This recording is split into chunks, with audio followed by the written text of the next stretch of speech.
I think we are ready to start. Thank you for joining the Ontario Reptile and Amphibian Atlas webinar. My name is Melina Damian, and I'm Ontario Nature's Communications Coordinator. Before we begin, I would like to acknowledge that the land where I live and where Ontario Nature's head office is situated in Toronto is within the traditional territory of the Huron-Wendat, Haudenosaunee, and Anishinaabe nations, and the Mississaugas of the Credit First Nation. The territory was subject of the Dish with One Spoon Wampum Belt Covenant, an agreement between the Iroquois Confederacy and the Ojibwe and allied nations to peaceably share and care for the resources around the Great Lakes. As settlers, we are grateful for the opportunity to be on this land, and we acknowledge our responsibility to take care for the land and care for each other through our work in a respectful manner. Now, some housekeeping items. We will be recording this webinar for those who are unable to attend, or if you have any technical difficulties. You are in listen and view only mode. So that means that others cannot see you or hear you. During the polls, you can move, minimize, or close the window to see the slide.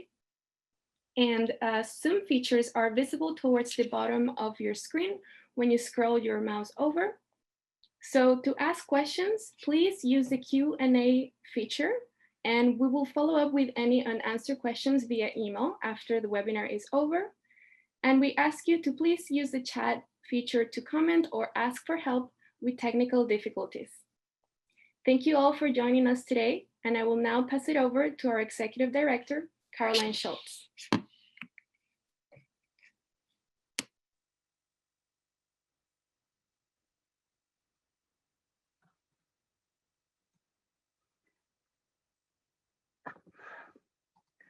Good, you can see me, I think. Good afternoon, everyone. I'd like to say a very warm welcome to all of you to this special webinar on the Ontario Reptile and Amphibian Atlas, which many of us think of more affectionately as the HERP Atlas. Work on the Atlas began way back in 2009, it seems an awfully long time ago, and we are now in the last lap, finalizing the Atlas publication. The Atlas has only been possible through the extraordinary contributions of the experts who have guided and informed the work through various committees and coordinating regional data collection. And of course, the Atlas would not be possible without the thousands of individuals, including I'm sure most of you, who have contributed their observations over the years. So a huge thank you to all involved. We have two presenters for this webinar. First, I'll introduce both of them. First, I'd like to introduce Brittney Vezina. She is Ontario Nature's Conservation Projects Coordinator. And Brittney coordinates Ontario Nature's citizen science programs and has been involved with the Ontario Reptile and Amphibian Atlas since 2018. Brittney, in her presentation, will be sharing an overview of the history of the HERP Atlas in Ontario and presenting some of the high-level results from the data. Our second presenter is Dr. James Paterson. James is a former Ontario Nature staff member and was one of the earlier Atlas coordinators working with Ontario Nature, and is currently Liber Ero Fellow in Conservation Science at Trent University. His current research is testing how habitat loss and road mortality affects reptiles and amphibians. He's been studying reptiles and amphibians now for more than 12 years. James, in his presentation, will be discussing his results from his in-depth analysis of the Atlas data, looking specifically at the impacts of habitat loss and roads and occupancy modeling, which will paint the picture of what we can do for reptile and amphibian conservation moving forward. Brittney will then wrap things up for us and will specifically be sharing what you can expect from the upcoming publication. And there will also be time for questions at the end. So thank you, welcome, and over to Brittney. Thanks, Caroline, and thanks, Melina, and thanks to everyone for joining us here today. It's really great to see such a large turnout. So just gonna get started here.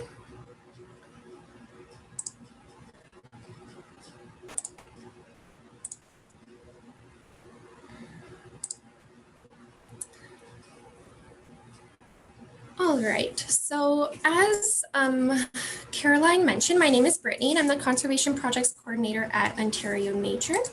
And I'm going to be talking to you today about the Ontario Reptile and Amphibian Atlas and specifically about our upcoming publication. And as Caroline outlined, James and I will be discussing multiple topics related to our upcoming publication over this webinar, as highlighted in green here, all of which will be discussed in much more detail within the full publication itself. And while we would love to cover the entire publication in detail, we are limited to a 1-hour webinar, and so we are going to keep certain aspects brief, but I will touch at the end of the presentation on what to expect in the upcoming publication, as Caroline mentioned.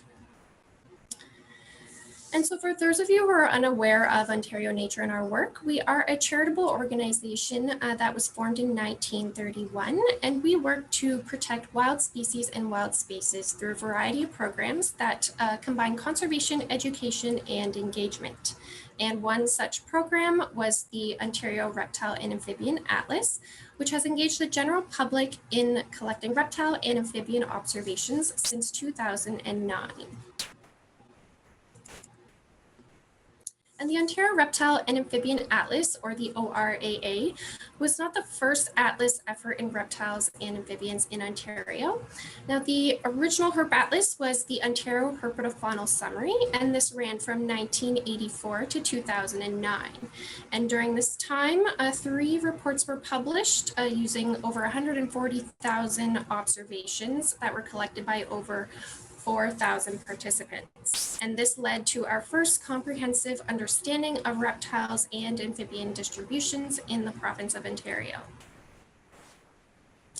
Now, by the mid-2000s, the Ontario Herpetofaunal Summary data were becoming outdated and knowledge gaps still existed.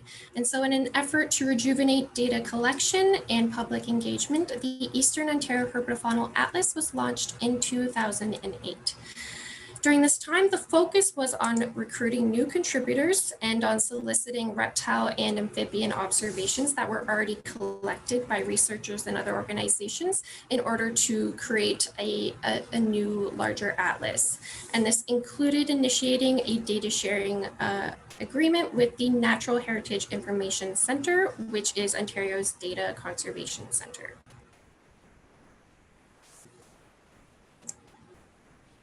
And with the initial success of the EOHA, or the Eastern Ontario Herpetofaunal Atlas, staff approached Ontario Nature with the hopes of expanding the atlas to a provincial scale.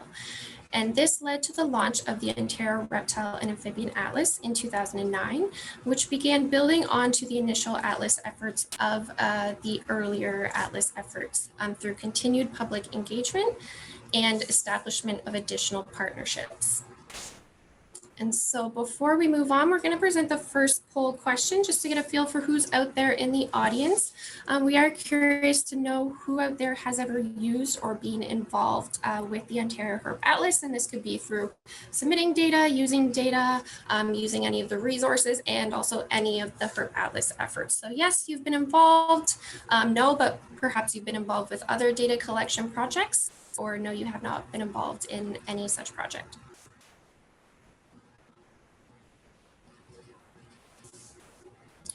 So we'll just give you a few seconds here to make your vote.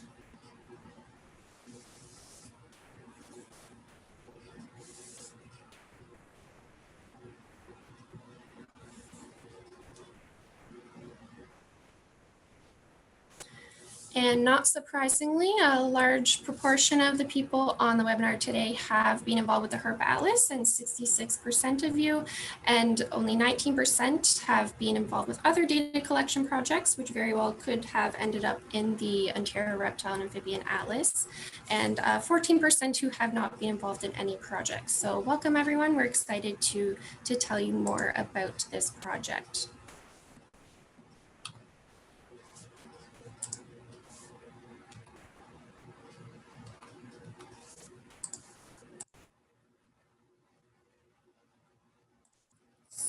Just working through the slides.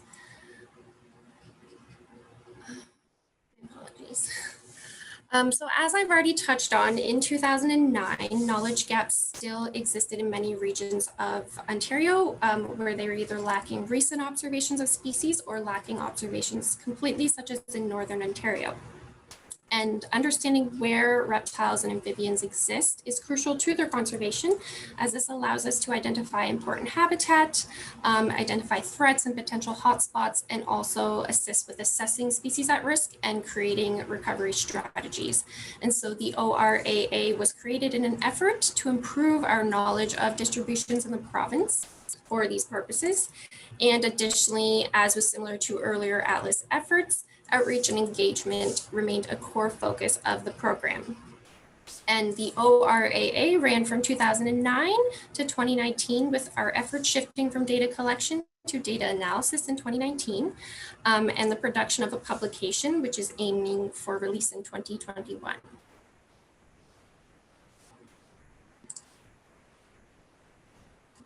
And the overarching goals of our upcoming publication are to highlight trends that have been found over 30 plus years of data collection across all 3 HERP Atlas efforts, and to use this as a tool to continue engaging the public in HERP diversity, as well as their threats and conservation issues. And of course, we also want to use this immense data set to inform conservation efforts moving forward.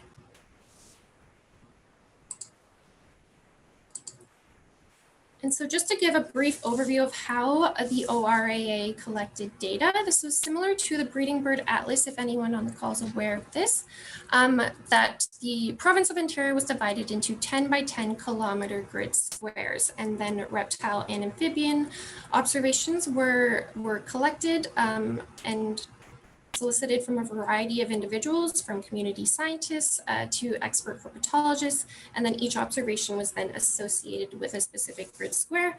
And this helped lead to the creation of updated range maps for each species in Ontario. And there was varied effort across the province and across records that were submitted within the Atlas, as many records were submitted from opportunistic observations, whereas others were also submitted from standardized surveys. And of course, observations were accepted through a variety of means, from mail, email, and phone in the early days to later on in the program through the ORAA app, which many of you may be aware of. And all observations were then verified by staff and volunteer experts for accuracy in terms of location and also accuracy in terms of species. And I cannot discuss data collection under the ORAA without highlighting the province-wide effort that really was crucial to its success. One key aspect of data collection was the network of individuals who volunteered their time across the province as either regional coordinators or organizational champions. And these individuals acted as local representatives who then held outreach activities or events to encourage submission of observations and address knowledge gaps in their respective regions. And another key aspect was, of course, the close partnerships that were established with many organizations province-wide. And this included the Natural Heritage Information Center, as I've mentioned before, and multiple other organizations that were involved with herp conservation or just herps in general, in terms of things like wildlife rehab and just conservation authorities, etc. Many different organizations that these partnerships included a lot of data sharing across organizations, and also at times species-specific campaigns to solicit specific observations in certain areas.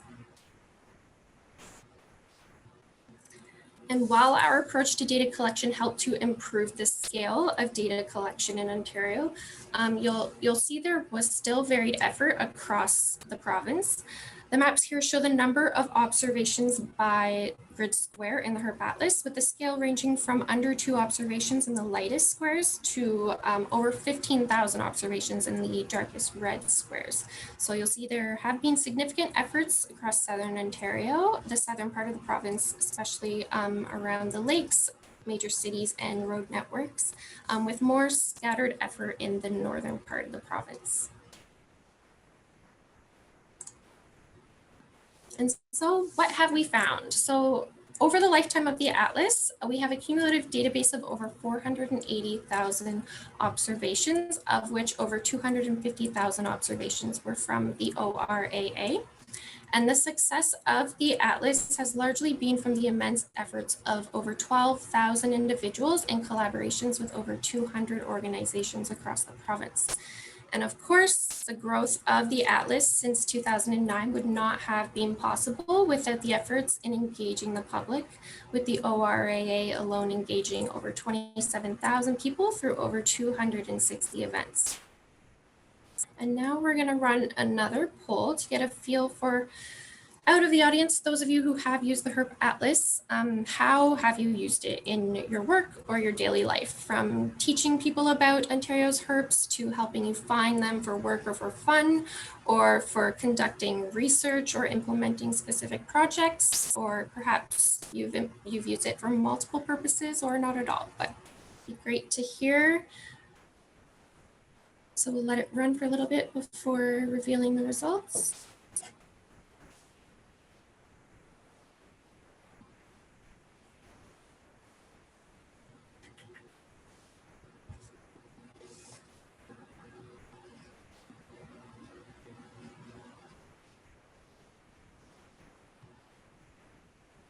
It looks like we've got a bit of a mix here. We've got 37% of individuals who said they've used it for 2 or more of the above purposes, which is great. And a mix of people using it for fun or work to find herps or to teach others. And also actually quite a bit who have never used a Herp Atlas. So that's great information to have. And it does go to show that while engagement efforts help to increase data submissions, the Atlas data itself has also helped to further engage people in herp conservation and conservation practice and research on the ground through data sharing and also our online maps and related resources. And so we're going to run another poll here. I'm going to test the audience to see how many people can guess the group that has the highest number of observations in the Herp Atlas. So we've got turtles, snakes and lizards, salamanders or frogs and toads.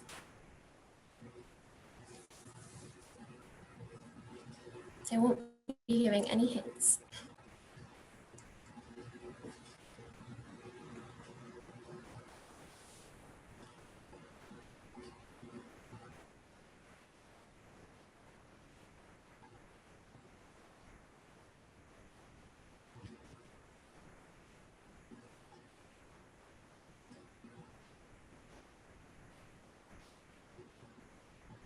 And we'll just wait for results here.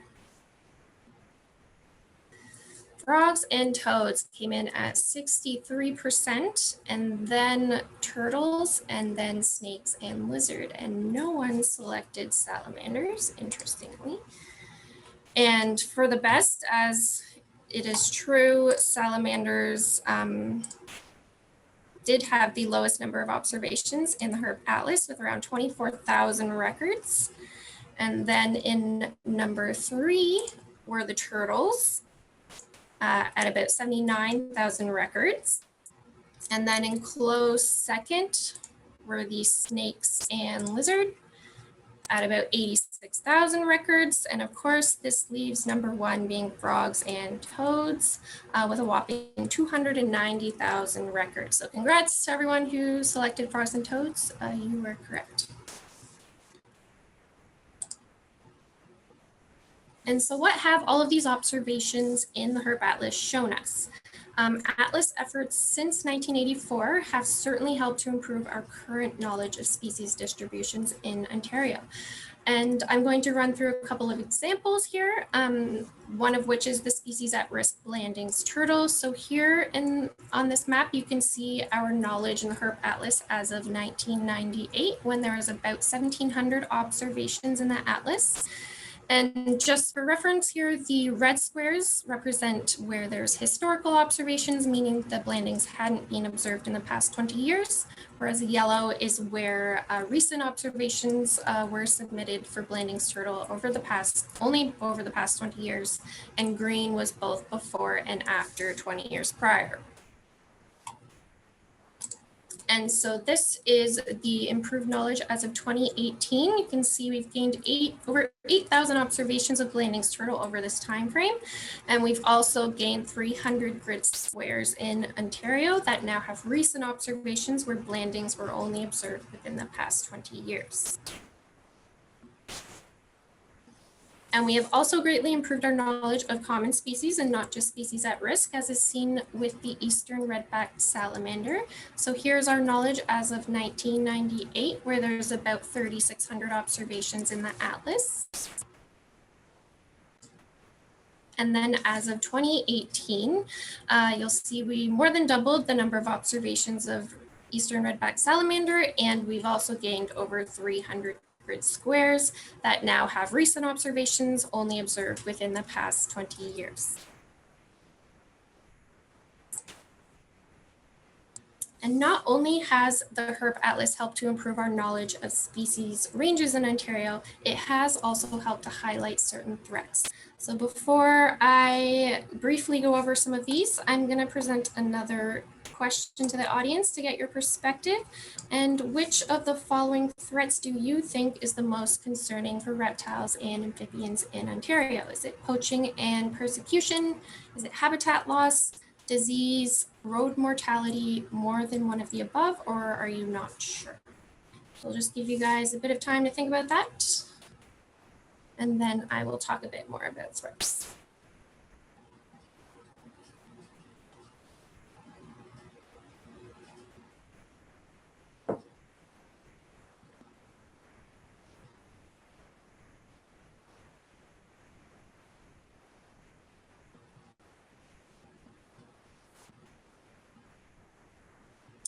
So not surprisingly, a lot of people selected more than one of the above. It's definitely a hard list to choose from, and all in all, a lot of the threats are very concerning for reptiles and amphibians in Ontario. And one of the major threats that has been highlighted within Atlas data, and one threat which I'm sure many of you out there have sadly witnessed firsthand, is the threat of road mortality. Now this figure here shows the number of observations that have been on roads by group. So we've got frogs, salamanders, snakes, and turtles. And the bars are then divided into the percentage of road observations that have been found alive in green, dead in red, and injured in yellow. And you'll see that the bulk of the observations were from snakes and turtles, with over 11,000 and 12,000 observations respectively, though the proportion found alive, dead, or injured does vary between the groups, with snakes having much more found dead versus alive. And now the important question is, what can we do with this immense data set and our updated knowledge, and how can we use it to inform future conservation efforts? So I'm now going to pass things off to my colleague, Dr. James Paterson, who is going to explain how he has been analyzing Atlas data in more depth in an effort to address these questions.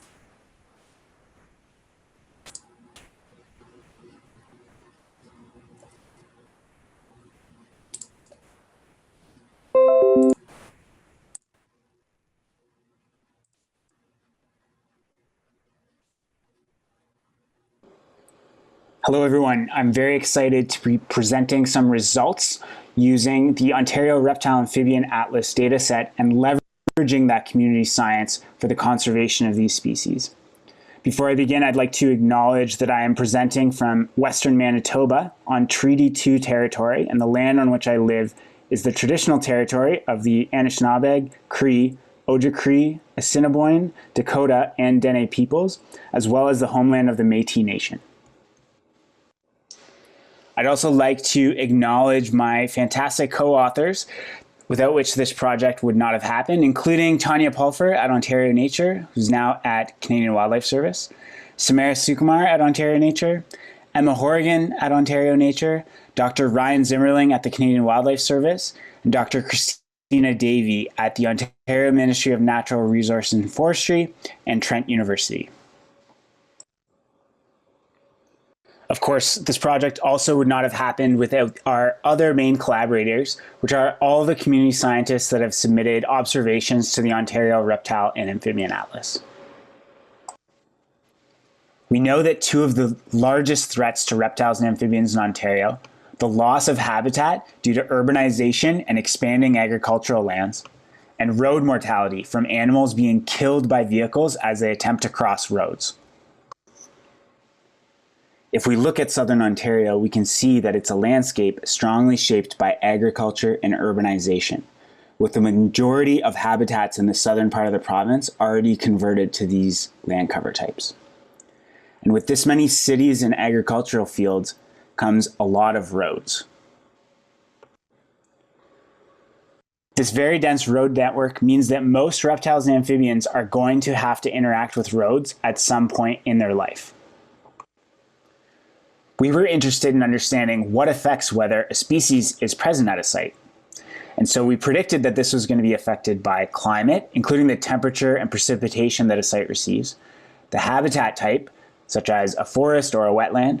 But then we were most interested in how threats, including the amount of habitat loss and the density of the road network, would affect the probability of a species occurring at a site. One of the main challenges of using data collected in the field, including community science data like we have in the Ontario Reptile and Amphibian Atlas, is that the probability of finding a species, even if it's present at a site, is almost always less than 1. That is, there's a reasonable chance that you would go to a site and not find every species that's present there. And so I think this picture illustrates well why some species are so hard to detect. You can see a spotted turtle hiding under some vegetation as it was basking, and a researcher's foot on the right side as someone looks for spotted turtles and misses this individual basking. So we knew that it was going to be very important at the beginning of our analyses to understand what affects the probability of finding different species in the Atlas dataset. And so this parameter, detection probability, the chance of finding a species when it's present at a site, can be modeled using a number of variables that we knew were collected in the Ontario Reptile and Amphibian Atlas dataset, including the number of observers that reported in a given area, such as an atlas square, the number of observations for a given year or a given site, the sampling location. For example, some parts of a square are going to be much better surveyed than others. And finally, roads. We know that roads provide access to different habitat types and also provide a sometimes convenient, if not sad, way of finding species because it makes them more easy to detect. So our objectives were to use the Ontario Reptile and Amphibian Atlas dataset in order to test how habitat loss and road density affect reptile occupancy, to identify new locations of reptile populations, and to use the data to prioritize locations for conservation action, such as habitat protection or restoration. We used Atlas data collected between 2009 and 2018 because we are interested in current occupancy. I'm also only going to be talking about our analyses of reptile species today, for which there were 69,758 observations made by 5,359 observers. This data was collected in 1,622 of the different 10 by 10 kilometer atlas squares, which covered an area more than 162,000 square kilometers. We analyzed our data in an occupancy model framework that can incorporate the differences in search effort. For example, some squares have much more search effort than others, and variation in landscape variables, such as the amount of habitat loss. And the models predict two parameters: detection probability, that's the chance of a species being found at a site if it's present, and occupancy probability, the likelihood that a species occurs at a site. We use our results in order to predict relationships, for example, how the probability of a species occurring at a site changes with habitat loss, but also to predict locations, so that we could identify sites that have a high probability of a species occurring there, but for which we have no confirmed recent records. We analyzed data for 14 snake species, for the 5-line skink, our only lizard, and for 7 turtle species. We did not analyze data for some species that occurred in very few atlas squares, for example, the blue racer. Now, we found that habitat loss generally was a very good predictor of which sites species occurred in. However, surprisingly, road density was not a strong predictor of where species occur. Now, this doesn't mean that roads are not a threat to reptiles in Ontario, but it does mean the length of roads within a site is not a very good predictor whether a species still lives there. Third, we found that road density did not amplify the negative effect of habitat loss, which is good news because there is no evidence of synergistic effects between these threats. Generally, we found that reptiles were less likely to occupy sites with more habitat loss. On the y-axis of these graphs is occupancy probability, with a value near the top of 1.0 representing a 100% chance of the species occurring at a site, and a value at the bottom near 0 represents a 0% chance of a species occurring at a site. As we move from left to right, we're increasing the amount of urbanization and agricultural lands in an area. You can see that both for Blanding's turtles on the left and northern map turtles on the right, we predict that the chance of a species occurring at a site drops quickly as the amount of habitat loss increases.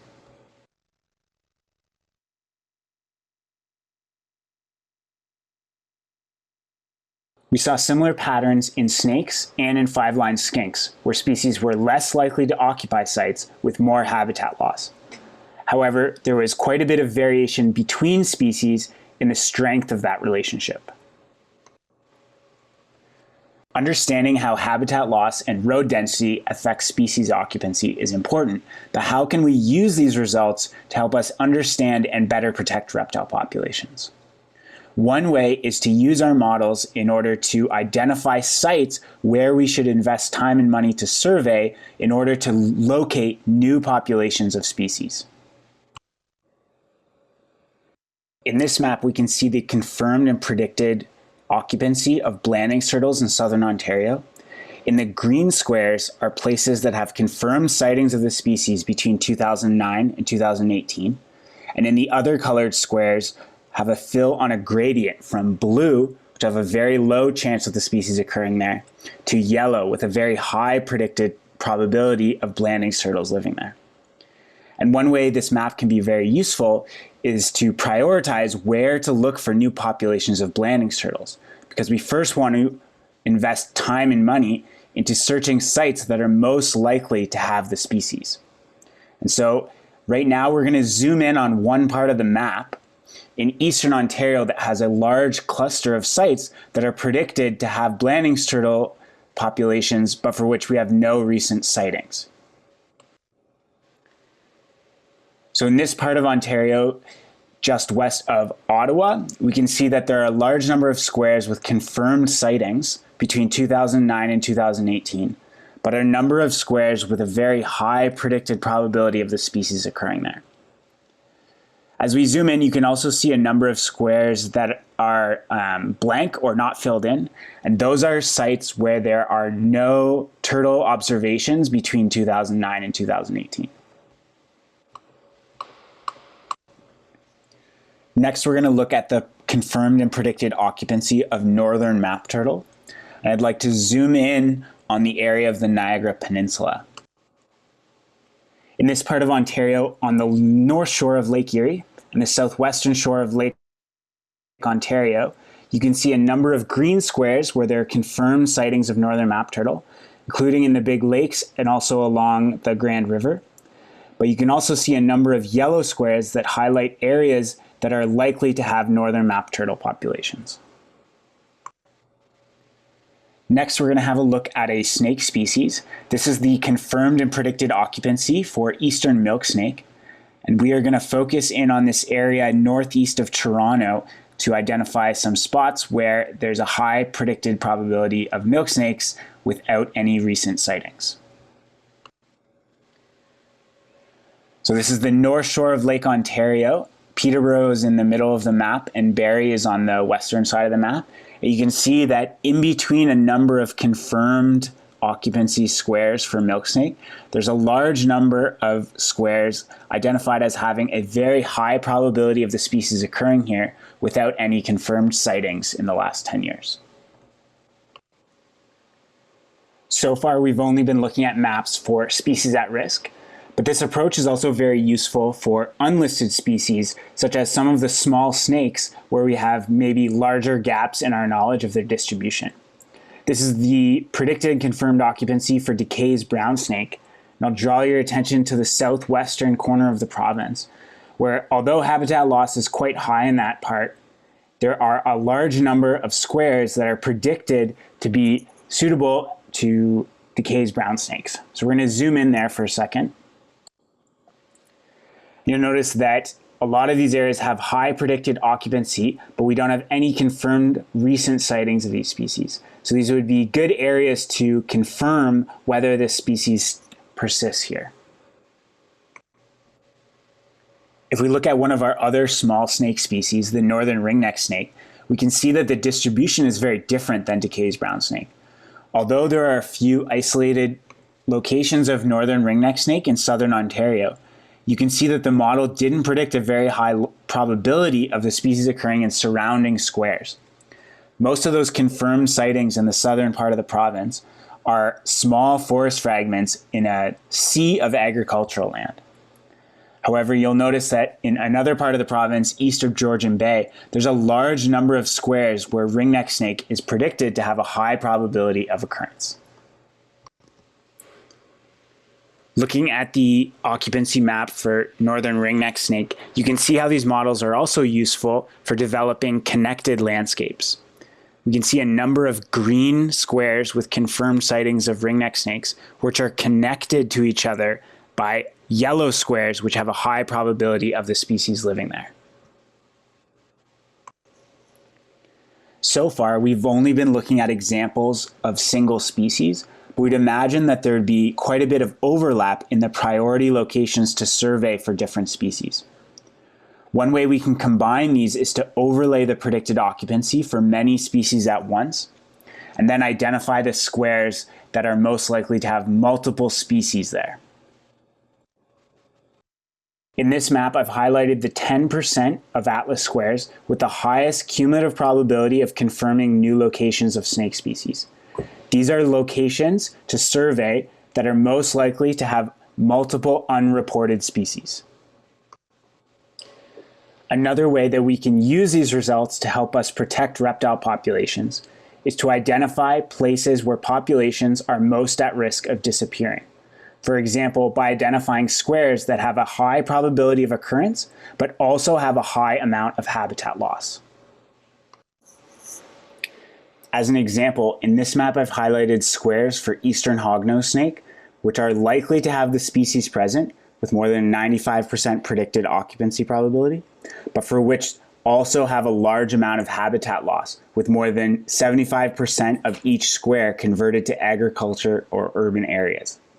These are sites that would be high priority for conservation action because we know that eastern hognose snake responded very negatively to habitat loss.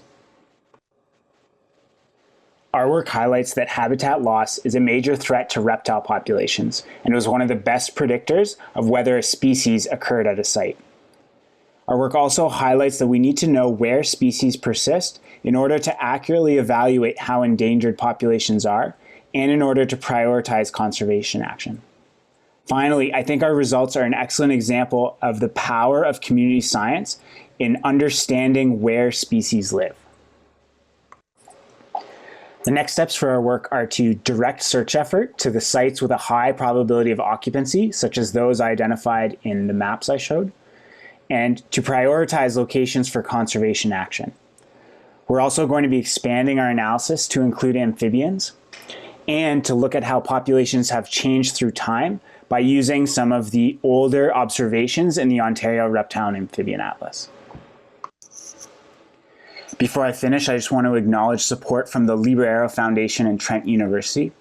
And although I'm going to flip the presentation back to Brittney, I look forward to answering any of your questions later on today. Thank you. Thanks for that, James. It's definitely very interesting work, and we're certainly looking forward to seeing your results for amphibians. And it's definitely going to be very useful for focusing conservation efforts in Ontario moving forward. So I'm just going to go back and wrap things up before we go into the Q&A.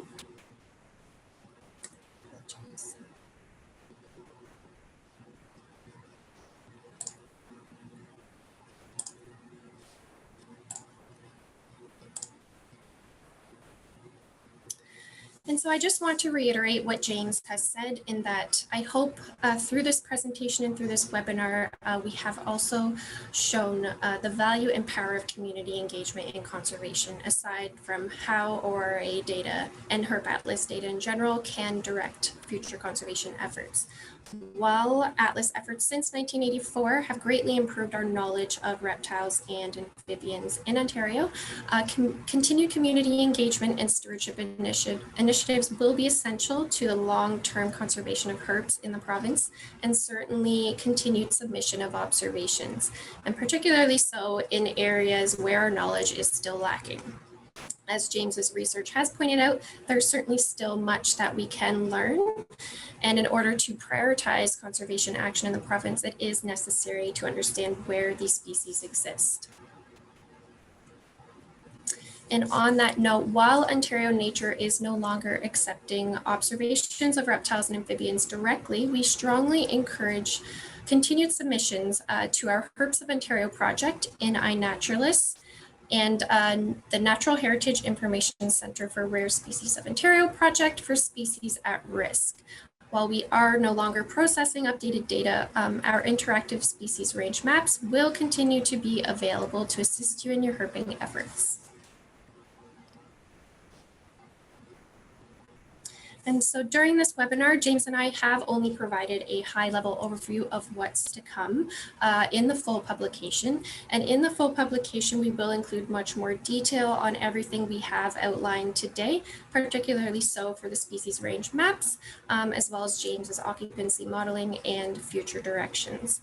So outside of what we touched on, we will also include a general introduction to reptile and amphibian distributions in the province, and detailed accounts of each species found in Ontario. And this includes identification information, pictures to help with identification, updated range maps, as I mentioned, and general information on their conservation status, habitat, and biology. And we will also be including detailed resources for stewardship opportunities and suggestions for what people can do moving forward outside of submitting more observations. And of course, we will also be including detailed acknowledgements, acknowledging all users and contributors to the project. And we are aiming for a release in 2021. So please watch Ontario Nature's social media channels and our website for updates as the project progresses. And of course, we cannot finish this presentation off without offering our many thanks to all of the funders, partners, volunteers, and data contributors, without whom the ORAA project simply would not have been possible. And we also want to offer our special thank yous to our steering committees, including the ORAA Steering Committee, which was a group of volunteer experts and conservation professionals who provided guidance and support during the lifetime of the project. And we also offer many thanks in particular to the ORAA Publications Subcommittee, which is also a group of volunteer experts who have been instrumental in advising us, supporting us, and producing content for our upcoming publication. So thank you to everyone. And of course, many thanks are also owed to the many organizations and individuals who have provided funding for this project over the past 10 years. And again, a full list will be provided in the full publication after its release. And we owe a special thanks to the TD Friends of the Environment Foundation for providing funding to help promote this publication, in particular for this webinar. And of course, we also owe major thank you to everyone for joining us here today. We appreciate all of the interest in the Ontario Reptile and Amphibian Atlas publication. And now I'm going to pass things back over to Melina, who's going to open the floor for questions. But if we don't happen to get into certain questions, or if you think of some afterwards, feel free to reach out to me at atlas@ontarionature.org. Thanks, everyone. All right, so we can move on to the Q&A session. So what I will do, I will read some of the questions to our panelists, and then we'll get back to you if we didn't get a chance to answer your question. So the first question we have is, in what form will the publication be available, and how much will it cost for a member of the public to purchase it? So for the upcoming publication, it's going to be completely online, and it's going to be freely available to all. So there will be no cost, but strictly online. Okay, great. Then we also have any interest or possibility in renewing the data collection in the future?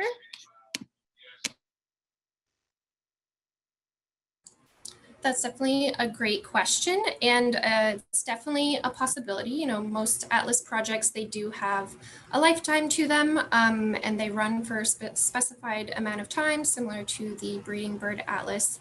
But yes, although we are wrapping up the Ontario Reptile and Amphibian Atlas as of right now, that isn't to say that it will be discontinued forever. So there's definitely possibility that in the future we will want to launch it again, and if we're able to secure longer term funding to do so, it's definitely important that people continue submitting observations for these reasons. Great, thank you. Then we also have a question on, will the app come back? It was very useful field guide tool. Unfortunately, no, the app will not be coming back. We do, however, have field guides still on our Ontario Nature website that you can refer to. And of course, once the publication is out, we'll have identification information in there as well as I said, our interactive maps that are still going to be online. But yes, unfortunately, the app is no more. Okay, then somebody also asked, if more distribution observations are generated from Southern Ontario, how does this translate to actual mortality rates and threats for the province, specifically in more northern areas?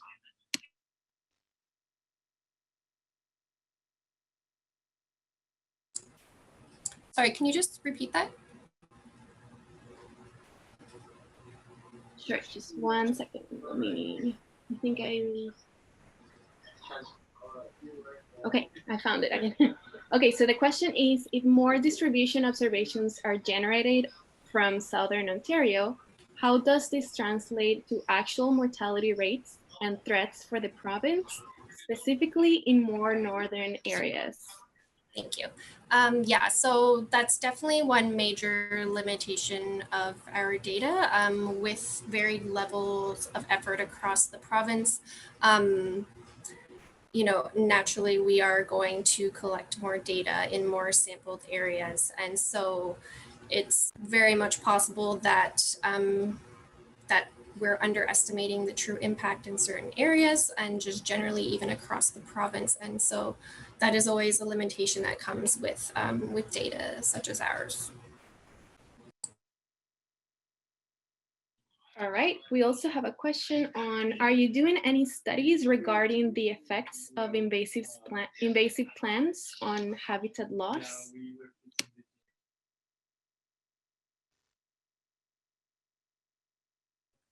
Do you want me to answer that, Brittney?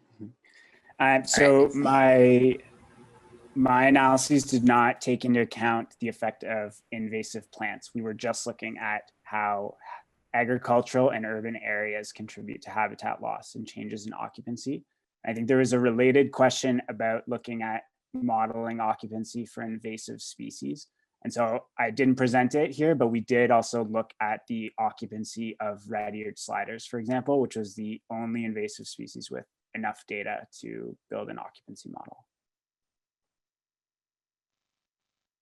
Okay, we also have a question for you, James, specifically. The question is, what criteria did James use to determine predicted occupancy? Was it specific? Was it species specific? Yeah, so it was species specific, and I didn't talk a lot about the specific variables we used, but we also used, for example, the temperature within a square and the amount of precipitation and the amount of other habitat other than just agricultural and urban areas. For example, we measured the amount of wetlands, the amount of forest cover, and the amount of open water. And so each species had different responses. So we built a different model for each individual species to see which variables best predicted whether they occur at a site. All right. Another question is if there is a sighting in a place where you have a low probability of the species being there, how do you know the species wasn't misidentified when recorded?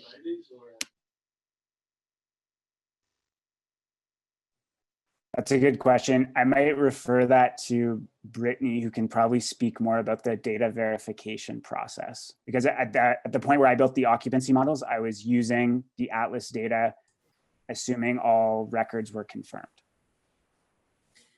Yeah, so our process for verification was we required media in terms of pictures or audio, for example, if it was a frog or toad calling, in order to confirm the identification. And especially for species at risk, these records were not accepted without that kind of media to confirm.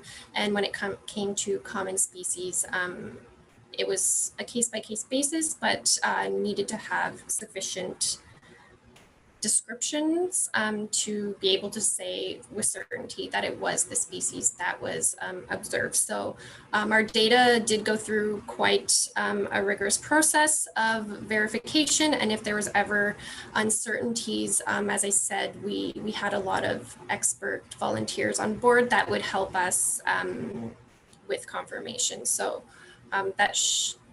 the ID should have been confirmed for the majority, if not all, the data that James was using. Okay, excellent. Then another question. Are there any projects planned or active in which at-risk species are introduced back to their historical range? For example, the introduction of spiny softshells to more rivers across southern Ontario.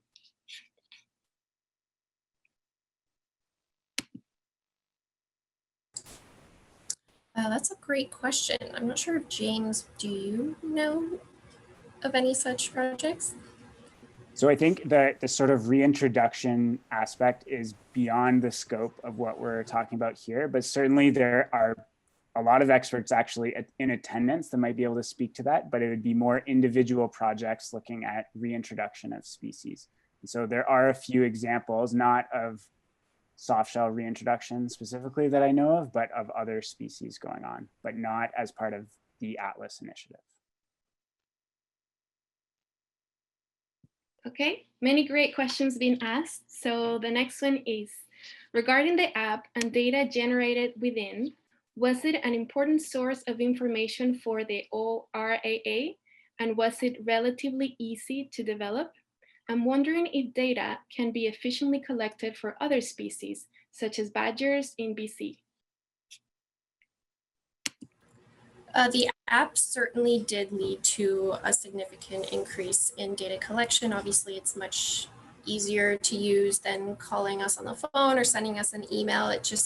It created that quick and efficient connection to data submission when people were out there in the field or out on a hike. So it definitely was a part of the program that led to quite a bit of an increase in observations. In terms of the development, I can't really comment on that myself, as it was a developer and IT specialist who created this. And in terms of development and security, I know there's a lot of resources that need to go into creating apps. And while it's certainly possible to be used for other types of animals across the world, it definitely requires a lot of resources in terms of IT specialty on the back end. Okay, thanks, Brittney. Next question is, was analysis based on direct observations or projected densities? What strategies were used to ensure data quality while using citizen science?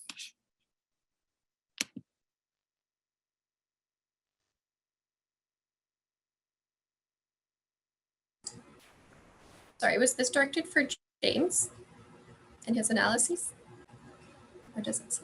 Sorry, what was that? Was this directed towards James? I'm not sure.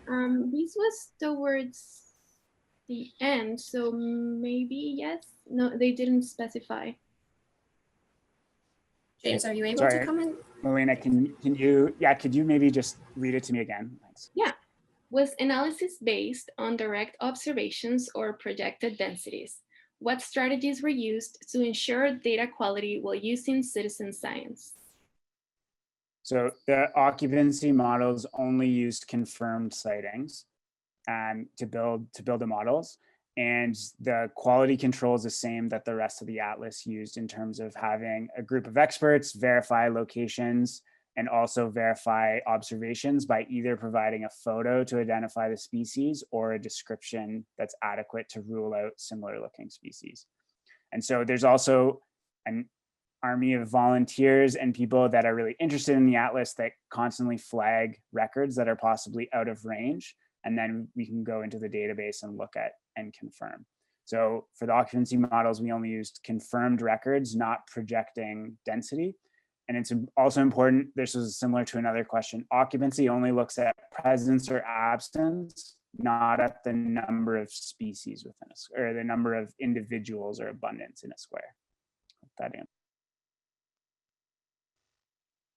Thank you. Perfect, thank you. Next question. Have you considered focusing on the northern distribution limits to monitor if species ranges are contracting or expanding in response to anthropogenic climate change? Do you think you can draw any conclusions from the data collected over the past decade? So the current analysis I did was just looking at species ranges, assuming that they're static. That's why we narrowed the number of years. But we're in the process of building models where we're looking how species ranges are changing, for example, each decade. And I did look at northern range limits. So I included squares that were further north than most of the maps I showed. But because the example species I used were centered in the southern part of the province, I zoomed into that area. But yes, we are looking at northern range limits, and we're also interested in how, that changing climate is possibly playing a role in species moving north. Okay, thank you. Next question, and we are almost towards the end of our webinar, but we still have a few more minutes. So with the increased observations of our confirmed distribution of species, such as blending turtle, do you think this could affect the provincial legislation threatened for some of these species? It is certainly possible. When species at risk are assessed to potentially change their status, ORAA data and overall HERP Atlas data has been incorporated into a lot of these reports and the decisions that are made. So it's certainly possible, and this is something that we regularly share this data with individuals who are creating such reports, and so it's definitely possible that our increased knowledge could help contribute to this. Thank you. And what is your error rate for community sightings?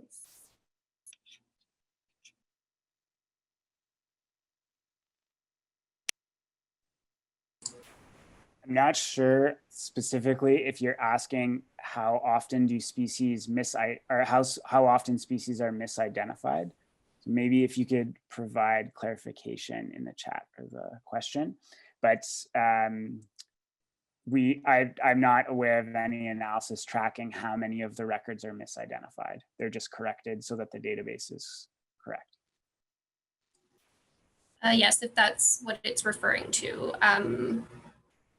We don't have any records to say exactly how many. There's definitely times when that does occur, but again, yeah, consulting with experts and then correcting the identification when needed. Okay, and if there is a sighting in a place where you have a low probability of the species being there, how do you know the species wasn't misidentified when recorded?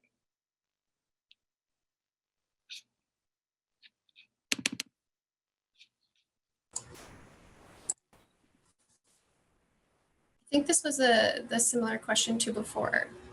Oh.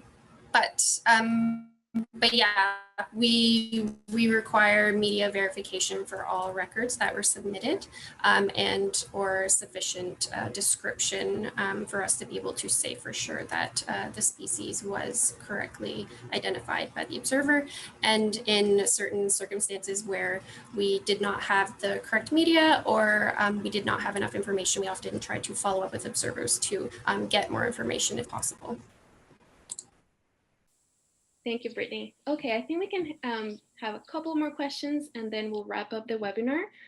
So the next one is, will there be future opportunities to contribute sightings? As I mentioned earlier, there's definitely potential that in the future, if we secure longer term funding, that we could revive the atlas.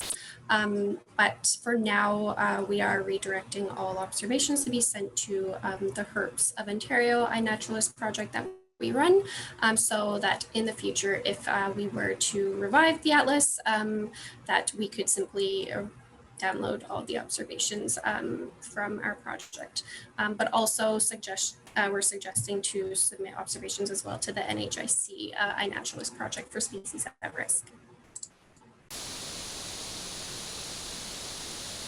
Thank you, Brittney. Okay, so maybe I'm going to read 3 more questions. So the next one is, aside from road signage to reduce speed or watch for crossings, has there been any efforts to build permanent structures to allow for the safe movement of reptiles and amphibians across roads in their habitat? For example, bridges, tunnels, etc. Yes, this is actually a quite common approach outside of signs. I'm aware of 2 major projects in Ontario that have built culverts. They're underpasses that go under the road that have grates over top to let light go through, and they also put up exclusion fencing on both sides of the roads that then help to funnel the reptiles and amphibians into the culverts to pass safely. And I'm aware of the Long Point Causeway project, which is a very well-known one, as well as a project in Bruce Peninsula National Park. Excellent, thank you. So I'll read 2 more questions. The next one is it possible your lack of significance for roads affecting occurrence is because observations are biased by roads? Yeah, so that's something that we were concerned about. So we included the possibility that roads could affect occupancy, so the chance of a species being there, but we also included an effect where roads could affect how likely it is to just find a species, because we expected more roads means it's more likely you're going to find a species when it's present. So even when controlling that, roads overall had a very low effect on species occupancy. However, we modeled many species, so it did affect some species. The effect was just smaller and in many fewer species than habitat loss was. Thank you, James. And last question. It's, what are some of the actual tangible conservation initiatives that have resulted from this data or project? Any inspiring stories? Well, as I had mentioned before, with the road mortality data, often this data has informed projects such as the one I spoke about, some of the ones I've spoken about earlier. These do help to identify hotspots in areas where there are high mortality levels so that they can help to identify exactly where to put the culverts or the underpasses. And other examples include there's many COSERIC reports where Herp Atlas data has contributed to reassessing multiple species at risk, including, I believe, the eastern hognose snake. And we have shared data multiple times with many environmental consultants. They use our data often to help with environmental assessments when there's development projects going into a certain area. And so I can't think of any very specific examples that are inspiring, but there has been multiple occasions where the Herp Atlas data has helped to, work to make development safer, to help reassess a species, or to just help with threat mitigation in general. Great, thank you so much. Thank you everyone for asking very interesting questions. I think we have come to the end of our webinar. Thank you to our presenters, Brittney and James, for a fascinating presentation. For those of you who asked questions, if we didn't get a chance to answer it, we will do so via email. I also wanted to mention that next week it's Giving Tuesday, and Ontario Nature is working towards raising funds to protect and restore the Stingham River watershed. So if you can, please consider donating. I will add the donation link on the chat. And with that being said, thank you again to our panelists for a very informative webinar. And thank you all for joining us today. We hope to see you again at our next webinar.